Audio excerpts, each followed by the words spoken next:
په پیل کې د خبرونو سرټکي په تېره یوه میاشت کې هیواد ته شاوخوا د 4000 بهرنیانو سفر، د اسیا د کرکټ اتلولۍ ته د افغانستان د ځوانانو د ټیم چمتووالی او د یهودي مشت ځایونو ته د لبنان د حزب الله خبرداری.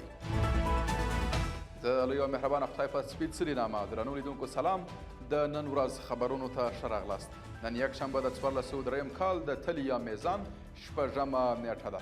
زه صادق فروتني یم. د هم بشپړ خبرونه د احصایې او معلوماتو ملي ادارې یا NSA وویل چې د روان کال په اکتوبر میاشت کې شاوخوا 4000 بهرني اتباع د ځمکې او هوایي ډګرونو له لارې افغانستان ته راغلي دي. د دغې ادارې په وینا له دې ډلې څخه د 63 ښځو په ګډون 2111 کسان هیواد ته داخل شوي او د 11 ښځو په ګډون 1809 کسان له افغانستانه وتلي دي.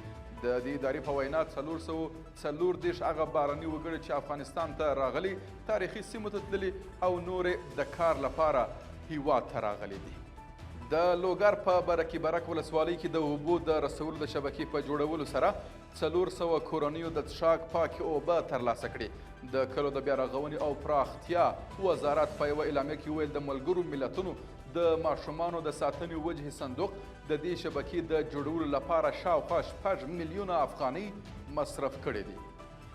په یو بل خبر کې د افغانستان د کرکټ ملي لوبډله به د آسیا جام په وروستۍ لوبه کې له سریلانکا سره مخامخ سي. دا لوبه د عمان په کوربتوب نن د افغانستان په وخت د ماښام په 6 بجو ترسره سي. افغانستان د آسیا د ځوانانو د کرکټ د جام په نیمه پایلوبه کې هند ته ماته ورکړه او په دې مرحله کې سریلانکا پاکستان ته ماته ورکړه. د افغانستان د کرکټ بورډ په یوه اعلامیه کې ویلي ملي لوبډله د آسیا جام ګټلو ته چمتو ده. او په پای کې د لبنان حزب الله یهودي اوسیدونکو ته خبرداری ورکړی چې خپل کورونه پرېږدي.